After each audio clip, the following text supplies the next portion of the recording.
Hello there, creatures, and welcome to another, what we hope to be fantastic episode of Encounter This. I am your host, James. James, the Body Snatcher Kid, and with me as always is Freeman, birthed by a hag, Ice Tin. And today we are going to be talking about a creature that I have never heard of before. In all of my time reading monster manuals and stuff like this, I guess I just ignored it.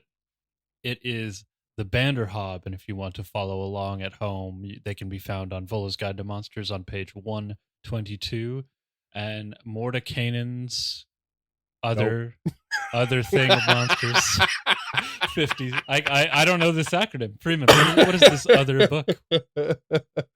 For the record, we abbreviate these for ourselves as MOTM, Monsters of the Multiverse. Mordenkainen's Monsters of the Multiverse, I believe, is the actual title. Is it? I don't know. We can look it up. I don't know either. But that sounds awesome. But it's not Tomophos. that is fair. Yeah. I just see M, and it's not followed by immediately by another M, so I assume it's the great wizard Mordenkainen in all his glory. Yeah. Yes. So yeah, I don't know a fucking thing about these creatures, and I'm pretty sure I've ignored them every time I've looked at them. So cool beans. I don't really know. I literally opened up the books and was like going through whatchamacallums, table of contents, trying to find one to cover. And I think I opened up Monsters of the Multiverse, which is, I believe, the newest, technically, source book, aside from, setting stuff like Starjammer for 5e. And I saw Banderhobb there. I was like, I recall that. What else are they from? Oh, they're also in Volo's Guide. Then I remembered Monsters of the Multiverse reprinted a lot of creatures, but also came with errata. So I thought, this might be interesting. We'll see. And it's nothing major, but there are differences. So we will cover those, but they're mostly in the stat block. And the other differences generally, which is I'm quite sad about, is that in Monsters of the Multiverse, they removed lines from the lore. But they didn't really add any. Yeah. So is this not like hyper useful lines, but still removed them. So is this the first 5.5e book, do you think? No, I don't think it is officially. Okay. 5.5e is they're calling 1D&D, and I don't think they've only released playtest material for that so far. Oh, okay, gotcha. Yeah, as of this recording. So yeah, let's talk about the Banderhobb, which is a pretty cool creature. So it first appears in 4e, so this is a reasonably new creature, D&D. Oh yeah. And it basically comes in with some info from Dungeon Magazine, which I don't mind saying caused a lot of confusion for me because I was searching for Dragon Magazine. Right. I misread it on the Forgotten Realms wiki, the credit, and it took me a bit to figure out where the hell I was going. But it's from Dungeon Magazine, which was produced by Paizo but owned by Wizards. Yep. Whereas so the on Dragon so forth. magazines were produced by Paizo and owned by Paizo. Right. Which, by the way, James hasn't heard it yet as of this, but the intro exposition, I'm going to give second credit now, comes straight from Dungeon Magazine, and it's pretty damn cool. I'm also going to start with something that comes from that same article. Yeah. Same article written by Steve Townshend. Has a few little excerpts that are really cool. And I'll start with one of those. And it reads, "Without word, seldom heard, Banderhobbs creep from shadows deep, in voiceless night when stars alight upon the bleak and moonless blight." This is a poem that is meant to reflect the Banderhobb's psychology. This Something again, Dungeon Magazine, yeah, issue 195. We'll have in our reading notes there. So the Banderhobb is a hybrid of shadow and flesh. Dark magic is used to fuse these two things together to form a humanoid shape that is basically vaguely a bipedal toad. It was Okay. the in the earliest days of the world that a coven of night hags created the ritual that birthed the first Banderhobb. They're binding spirit, flesh, and shadow into a creature as big as an ogre. Its limbs are spindly in a way that masks the strength at a glance. They're quite strong. And their mouth is broad with a rows of fangs and a long tongue that is used to grab and swallow whatever they seek to retrieve, be it an object or a person. Okay. I'm guessing they're not amphibians because giant frog sounds like it would have been right at home in Amphibuary. Yeah, pretty much. As far as creature type goes, I believe they are very much not that. They're not beasts. So I'm going to go with another little excerpt here already. It reads, their tongues ensnare the unaware, their clutching claws crush bones like straws. They bolt their prey and stoop away before the dawning break of day. This is referencing the Banderhobb's physiology. I think one of our Patreon tiers should probably just be you reading rhyming couplets. Like, that's very soothing. I'm into it. Let's do it. So the Banderhobb is at its core a thug, a thief, and a kidnapper. It basically only lives to serve and complete the tasks that is given until it expires, and its expiration date is usually only up to about several days after birth. Oh. Birth, air quotes. Okay. Yeah. Which makes it a very temporary servant. It cannot speak, but understands commands given by its creator, and it can psychically communicate with other Banderhobbs, presumably to coordinate on given tasks. All right. That's by speculation. And despite their size, they make very little noise, moving between shadows with alarming speed and complete silence. Pursuing its task is done with no regard to its own safety or what damage they cause, and they are especially dangerous and efficient if given an object connected to their quarry, such as a lock of hair or a personal belonging. And when it dies, it leaves behind a tar-like goo and wisps of shadow. And legends say that somewhere in the Shadowfell is a dark tower in which shadows sometimes reform, and Banderhobbs roam the halls and surrounding lands. And hags who know the ritual for creating a Banderhobb will happily put them to use, but also are willing to part with the details of the ritual, ... for the right price. Danger zone. Yeah. And of course, covering more bases, other dark fae, powerful fiends, and even evil mages may also have this ritual at their disposal. But yeah, that is the 5e lore in a nutshell. Again, some of that was removed in Monsters of the Multiverse, but like it was like small things like powerful mages might also have this. You know, it wasn't like super, or like, you know, you might find a discarded powerful wizard's tome that has the ritual written. Right. They remove small things like that. So do you think that it was removed for like printing constraints? Like, wait, in the layout? That's 100% my guess. Yes. Okay. Yeah. Yeah, the pages are like different layout for both. Whereas like, all the lore is on the left and the stat blocks on the right in the monster manual, and then they have it top to bottom in Monsters of the Multiverse. Sorry, Volo's Guide previously. And so it's clear that they cut some of it for spacing issues. Gotcha. So they did cut the least important stuff, but it still kind of bothered me because I'm like, sometimes you just need to give a little nudge to people and say, hey, it could just be sitting in a tome, and then we go, oh shit, right, I never thought of that.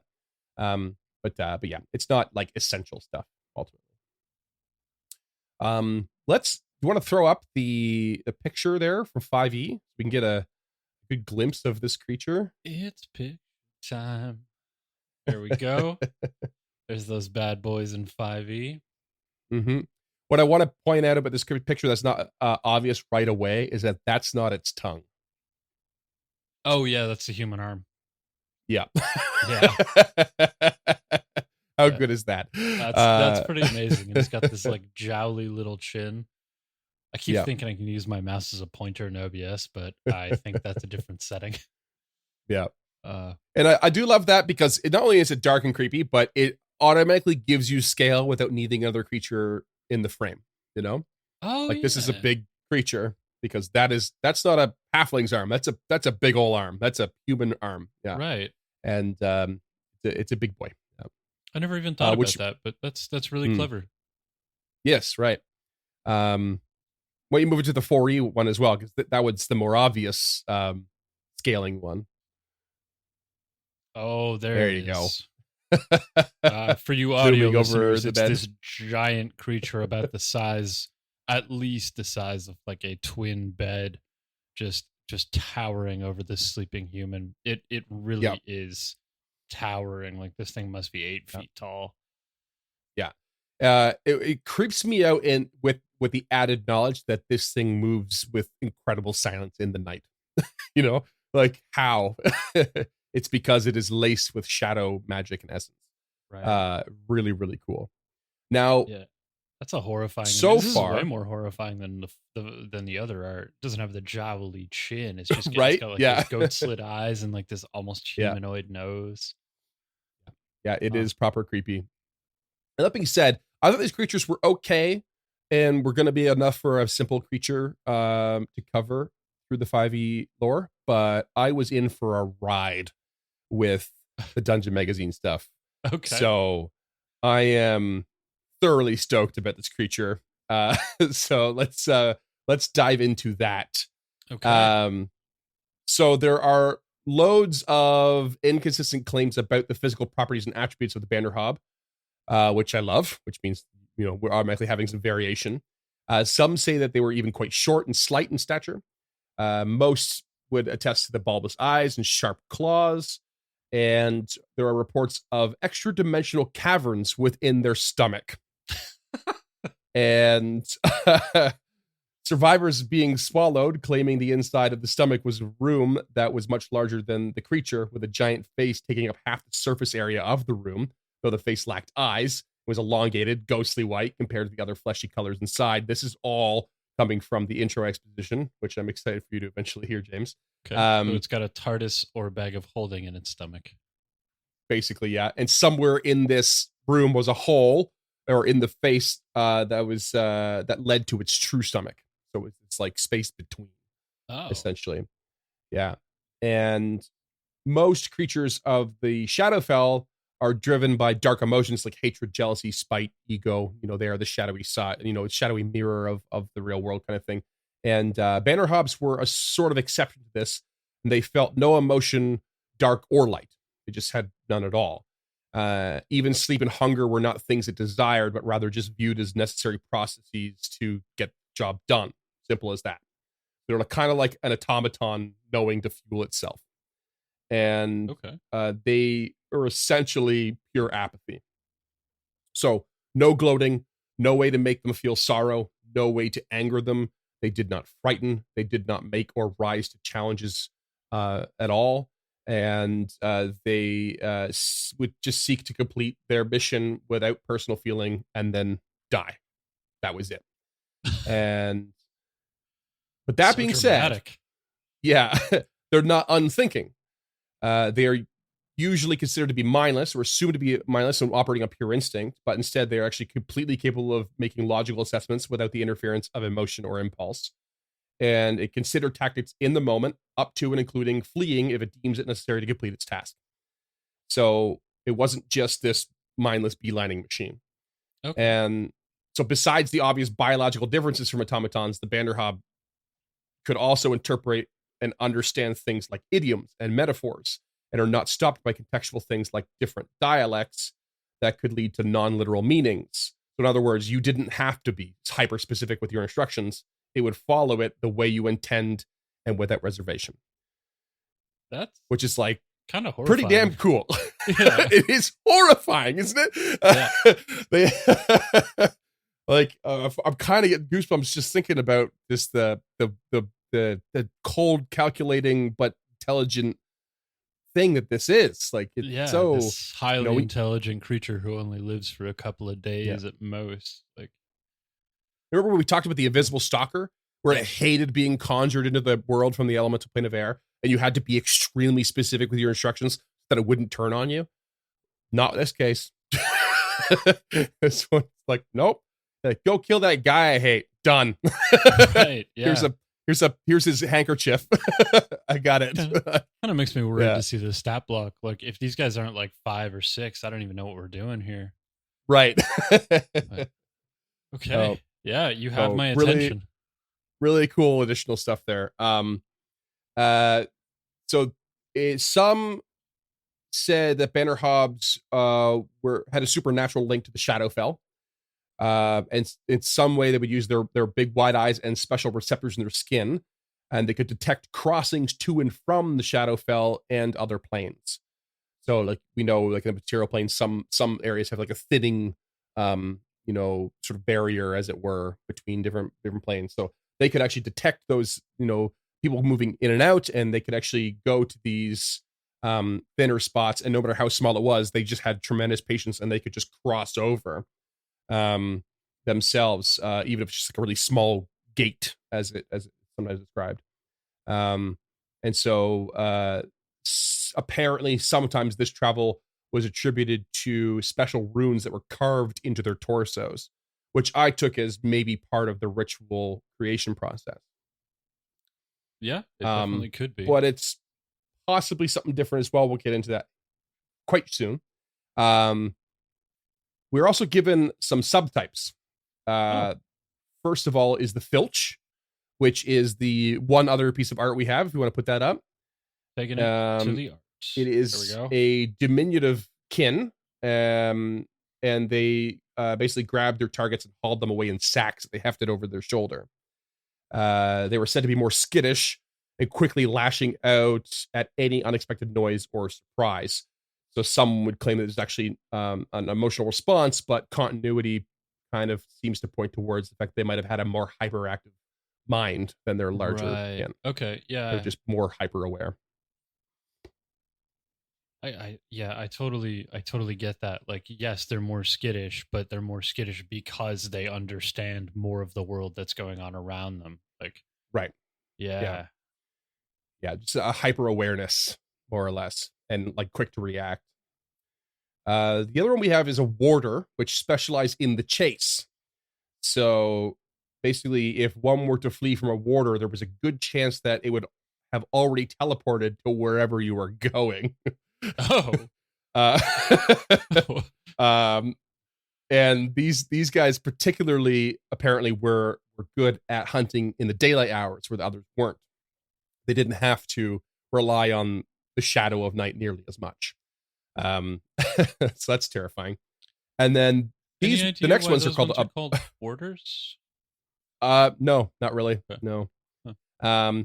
The article in the Dungeon magazine is great. I did not read it cover to cover, as it were. There's a lot of 4E jargon in there as well that kind of goes over my head a bit, but it is very well written. It is so good. It's thorough. It's really cool in its structure. I highly recommend people giving it a skim. One other subtype we have is the abductor, which specializes in consuming and slowly digesting their prey. I generally presume this to be the stock standard Banderhobb, because they swallow and kind of carry you off that way. But also, I feel like they might be the version that we're going to kind of get into with the extra dimensional space. Okay. So we're going to go back to origins a bit here. So the extra details throughout all of this imply that the ritual used to birth or create a Banderhobb is in fact a conjuration or summoning from the Shadowfell. So the first creation of the Banderhobb by hags is considered a modern story, but there are other stories where, like, the Archfey believe they are cousins of Boggles, which are known for their dimension hopping. Yep. And astral sea denizens of impressive power and age claim to know that they were once part of an elder race, and that only 19 of them ever truly existed. Yeah, so we're getting to some neat Nagpa territory almost. And then the Shadowfell itself, natives of that plane say that the Banderhobbs basically live in a mysterious dark tower, which is located somewhere past the stormy sea, and is where Banderhobbs freely roam and pursue their own agenda. So that lines up with some of the 5e lore there. An unknown and supernatural power oversees the locale, supposedly having created the Banderhobb race and commanding them to commit terrible thefts. And the tower is rumored to have been built by the Banderhobbs themselves, with every whisper of their existence forming a new brick in its walls, and every act of terror they commit increasing the tower's size. God, I love that so much. That's such good right? lore right there. Yeah. How good is that? And it's so cool. I just man, that is giving me goosebumps. So this bit of lore makes me feel like not only are they not created and birthed by hags, but they are summoned to this ritual and complete their task without reservation, because they know exactly what their deeds are going to do for them when they die and go back to the Shadowfell. It is going to contribute to the Dark Tower that is being constantly built and constantly growing for whatever. Yeah. Yeah, I love it. So they just walk in and go, don't care. Gonna do it because it's gonna fucking terrify people. And it's going to help me when I get back home and my kin. Yeah. That's fantastic. But one little another excerpt here from the magazine reads, "No one knows where Banderhobb goes, leaving no trace of the place, no place. Just a trackless trail where shadows prevail beyond the ever-darkened veil," which is an excerpt about the Banderhobb's origins. The specific wording there, no place, with a hyphen, because it was the only name really ever given to where they might exist. There was no name for it. So that's like a literal translation of utopia. Right. Yeah. Yeah. So really, really cool. That right there is our D&D lore. I know I said we're going to talk more about the extra-dimensional space, but that's going to go definitely being shunted here down to the mechanics and the homebrew and how I would use them. Yeah. Okay. Any cultural lore to come down the pipe from those guys? None. I did not find anything. I thought I would. Turns out Banderhobb is not Bandersnatch. So I believe these creatures are more or less proprietary.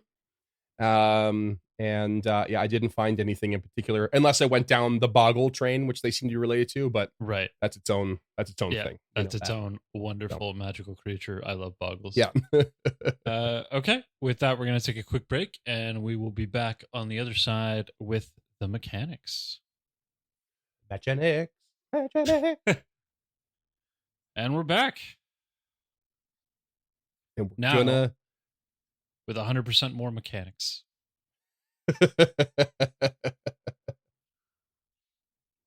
All right, let's dive into it, shall we? Yeah, I'm fucking pumped for this. So the Banderhobb. This is the first time we cover errated material. I've marked it here and there. It's going to be slightly confusing at some point. I'm going to try and make it nice and clear. But let's start with the CR. You were hoping it's a 5 or 6. Mm-hmm. It is a 5. Yeah, that's still kind of disappointing, but okay. All right. Yeah. These are temporary in and out creatures. So I'd say 5 is pretty all right, considering that. I guess so, yeah. Yeah. So HP 84, 8d10 plus 40, if you want to do the math. Speed of 30, AC 15, natural armor. They are large in size. They are monstrosities as a type. And they are monstrosity. Yeah. Probably honing back to the fact that they're cobbled together and created by the ritual. Not really bringing in the 4E concept that they might be summoned. Right. Right. Yeah, that makes sense. Just washing away all that 4E stuff. Yeah. Basically, yeah. So that being said, I'm not sure what the types of the average creature would be from the Shadowfell. I don't think that's necessarily aberration territory. The average And creature is humanoid, but to me, okay. I would go with aberration just based on the lore we've seen. I know aberration is technically like deep space creatures and stuff that cannot Yeah. be fathomed, but this is right up there. Yeah. Yeah, more or less. They are neutral evil, but in parentheses we have typically, which is a new thing. So that popped up in Monsters of the Multiverse. They are Way to go, typically wizards. evil, not committed. Yeah. They understand common and languages of the creator, but again, do not speak. They do not have any resistances or immunities to damage of any kind. They are immune to charmed and frightened, which is reflected in their complete apathy. Yep. Dark vision 120, athletics +8, stealth +7. Got a pretty beefy strength at a 20 with a +5. Beefy con with a 20 +5. Dex is quite low despite their stealth. But we'll get into that. Okay. And moderately intelligent at 11. Okay wisdom. Crap charisma. they aren't charming anybody. Yeah. Their first ability is called Resident Connection. So if the Banderhobb has even a tiny piece of a creature or object connected to it, it knows the most direct route to its target within a mile. Okay. So that's expected. Then they also have Shadow Stealth. So if they're in dim light or darkness, they can take the hide action as a bonus action. They have a Bite Attack, +8 to hit, 5d6 +5 piercing. This was errated. We'll come back to that. And if they succeed, the target is grappled. Escape DC of 15. And as long as they're larger or smaller, and the target is restrained, the Banderhobb can use the bite or tongue attack. Okay. Sorry, as a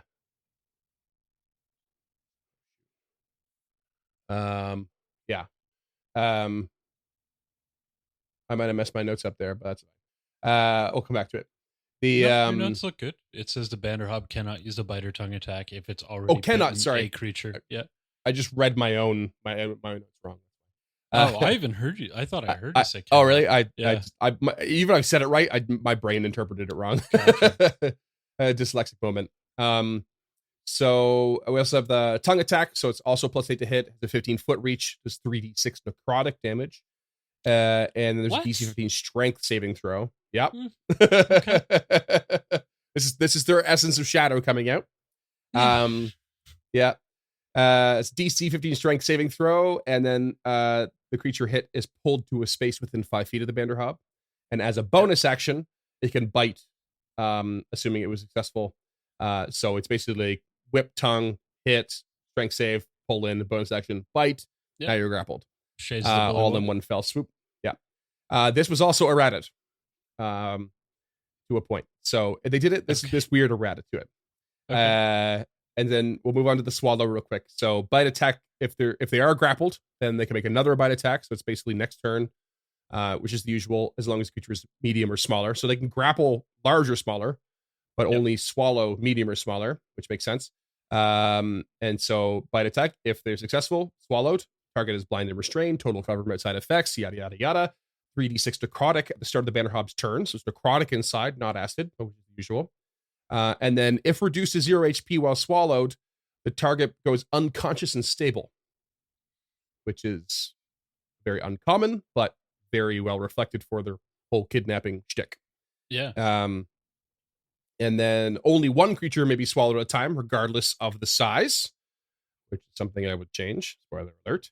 And and of course they can regurgitate at any time if they chose to, as long as they're not incapacitated. And of course, if they die, an auto regurgitate. The creature landing 5 feet next to the Banderhobb prone.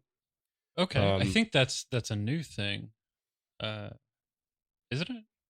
The auto? No. Oh yeah, it is kind of a new thing. Usually, like you can spend half your movement to get out of a dead creature. Right. In this case, you're just being hurled out, upon death. So I like that. That actually makes a lot of sense to me. You're being like expelled from this extra dimensional space. I think this is the only creature that's large that swallows that we've covered. They're usually huge or larger. Isn't the bullywug large? Did the bullywug swallow? I think so. Oh, the giant toad did, that they ride into battle. There is that. So maybe Mhm. I'm wrong there. Um, Phone lines are open, but listeners. the Call in. yeah, I don't think the bullywug had swallow, but they're only medium creatures at most. So, but regardless, it's not that common for a large creature. Yeah. And the It's not fact that they that can only common, swallow one period. thing at a time. Yeah. Yeah. So they also have shadow step as an action, which just means they can teleport up to 30 feet in dim light or darkness, so long as the Banderhobb can see it. So this is where their stealth is. This is where their ability to travel um, quickly without sound comes from. Okay. That's straight Not up their a monk dexterity. ability, I think. Yeah. Despite the fact that they have this awesome ability to hide as a bonus action and dim light and darkness. They do have a decent stealth bonus, but they also have this trump card on top of it. And before or after the teleport, they can make a bite or tongue attack as well.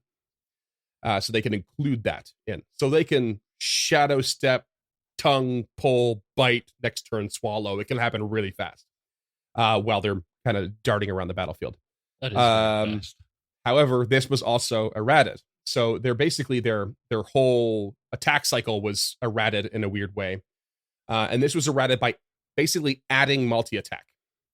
So instead of incentivizing you to tongue, pull, bonus action, spend, bite, they instead just said, give them multi-attack. That way they can make one bite and one tongue attack, regardless of what order. You're not incentivized to go in any particular order. And then they're allowed to replace one of these multi-attack options with Shadow Step without the extra attack attached to it. Does that make sense? It's kind of all over the place. Yeah, I guess so. Yeah. It's effectively the same thing, but with a different mechanic structure. And the key thing that's changed is that the bite attack is not 5d6, it's reduced to 3d6. Right, but they would still technically have a bonus action in their arsenal. Correct. And so they can use that to hide and stuff. And so they just have a larger flexibility with their actions as opposed to being locked into them. But there's one most effective route to take it. It's kind of that's how I've figured out to interpret the errata anyway. Yeah, I'd have to sit on it a little bit more, but yeah, that seems right. Like giving them a multi-attack seems okay.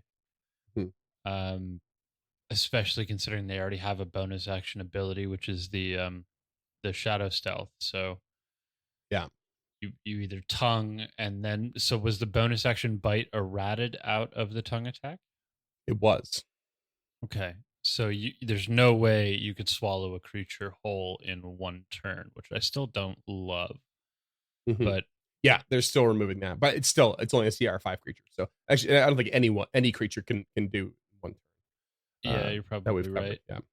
But they do make it in 2 turns, so you could tongue attack and then bite in 1 turn, or shadow step, then tongue attack, then bite, and then shadow step and hide. Yeah. So yeah, I do see it adding some versatility, which is nice. It doesn't like you said, it doesn't lock them into this linear attack mode. Right. You can still follow that linear attack mode, no matter like it's still totally legit by the changes. But you don't feel, it doesn't feel as though that's the only way to really make the most of this creature. So yeah, it's I think it's fine. It has reduced the damage overall though, so it is technically a little bit weaker as a result, but it's a little more versatility, a little more roundedness to its actions. 3d6. But we're literally just coming down. Yeah, we're coming down 2d6. It's not a huge reduction because like 3d6 followed by 3d6 is still no slouch at level 5. So yeah, so you're realistically only losing 1d6. I guess that's not true. I guess you're still losing 2d6, but yeah, I don't mind that reduction compared to the versatility that it's adding, and I think that's a fair compromise. And I'm certainly not going to say that all of the time or even often, I would imagine.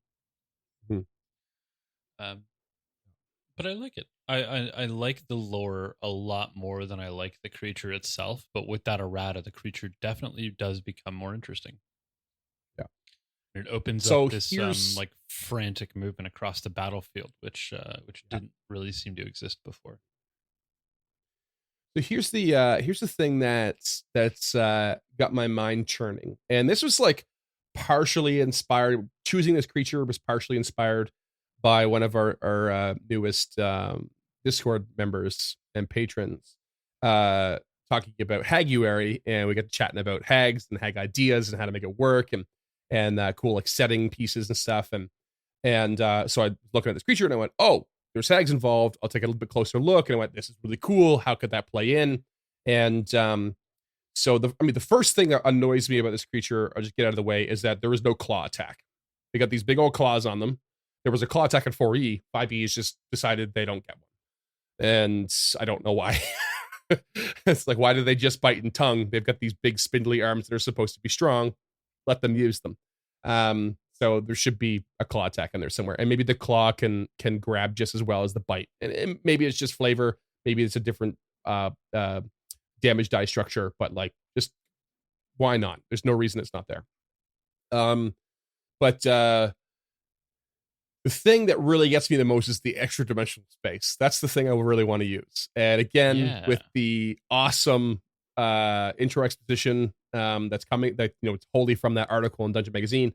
I think it would be neat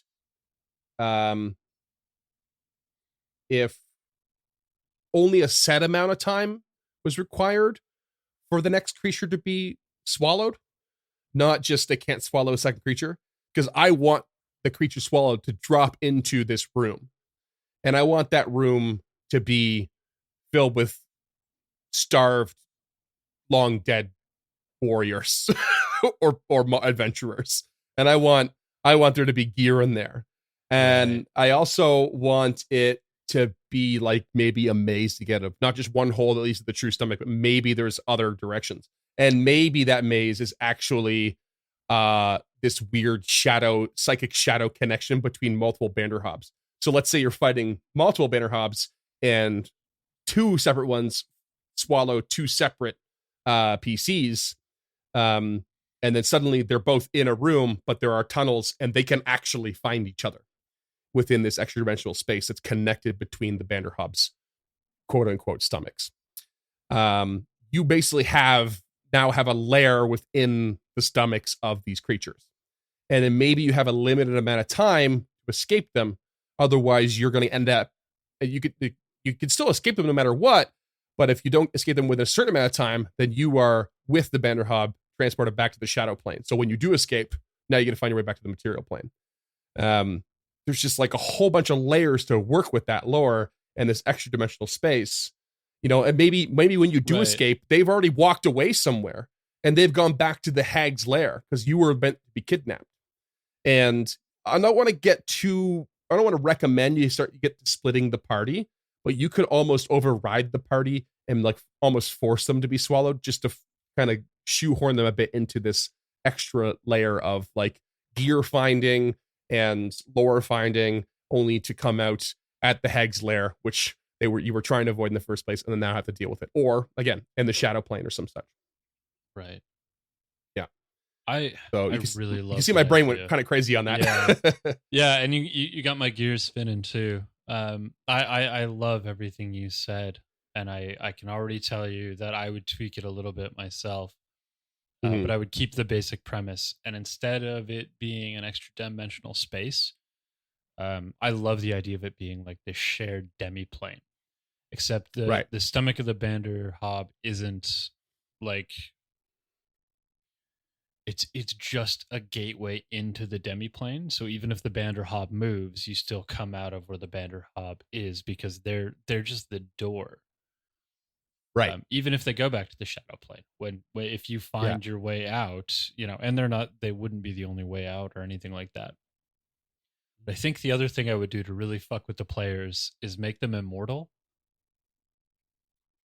And then the Banderhobbs? No, the players, like inside the extra dimensional plane.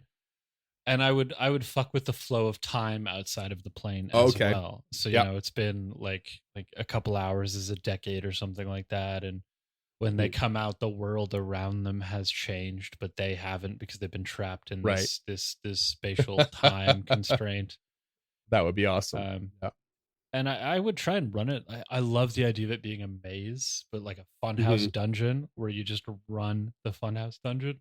Like the whole point is to die. You reset at the beginning or your Banderhobb entrance, and then you just run the maze again. You set off all the traps, and you set off the funhouse dungeon, and you finally make it to the end. I think there's a world of possibilities there. Absolute. Let's call it a demi-plane of possibilities there. Yeah. Yeah. That's the thing that has grabbed me in all this is you may or may not remember this sort of weirdly paced story that I tried to tell with Haguary and all the expositions we did, and I'll never one of the forget key things that's for sure. Yeah. One of the key things about that ending with the night hag was, in order to destroy it, which is was the idea behind it, was like the party's goal was to just rid the world of this, right? This evil.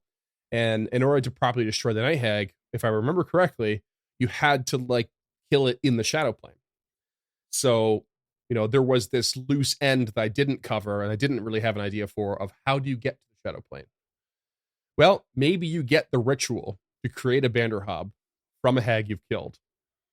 And then you make one yourself and order it to swallow you, only to be stuck in this extra dimensional demi-plane, and then find your way out. And that's how you get to the shadow plane. That's so unbelievably complicated. That is exactly the kind of thing you would come up with. And then the night hag's at the top of the tower in no place, Right. How fun would that be? The utopian tower of the shadow plane run by Auntie McCreepy. Yeah. Just sometimes it's been, I don't know how long it's been since Haguary, but it's been a couple of years probably now. Yeah. And I can't believe that struck me with this creature. That'll be it'll be 22 months, I think it's been. Yeah. So pretty fun. I'm pretty stoked about that coming back full circle in my head. And I don't know if I'll ever run this campaign, but it's a pretty cool concept. So I think you should at least write it. You're maybe not for this system, but your passion for hags is wild and it needs to be explored. Yeah, I keep getting just brought back to them, Yeah. And I love that there's so many more hags out there than what even 5e offered. There's all those previous ones, and then Pathfinder 2nd Edition has their own, and there's a whole bunch of homebrew ones out there, and it's just so cool. They're so cool. There's actually Codex and Toma Beasts have them. They're There's 2 new ones introduced by a recent adventure path for a Pathfinder as well that I noticed that cover grave hags and rust hags. They're so cool. There's just this crazy weird variety of them. Love it. Nice. That's awesome. At some point I probably should just sit down and write the outline to, a hunting down hag by hag campaign. Yeah, I think it's probably worth at least getting the cliff notes out. But gotta figure all their motivations so they can trick the players. Right. Even when that would be the hardest part, I think, is finding a way to trick the players that are already on high alert after hag number 1, How can I convince them to take the deal? That would be the impossible goal, I think. You could try literal magic. Yep. You got time to say with it. That's our new our new Patreon goal at $10,000 a month is Freeman writes a hag campaign. There you go. Sold. And then I'll find a way to use literal magic on Scott so he's not so suspicious all the time. Right. Just make sure he creates a trusting character. Yeah. I'm gonna need everybody in the party to dump charisma and wisdom for no reason at all. No reason whatsoever.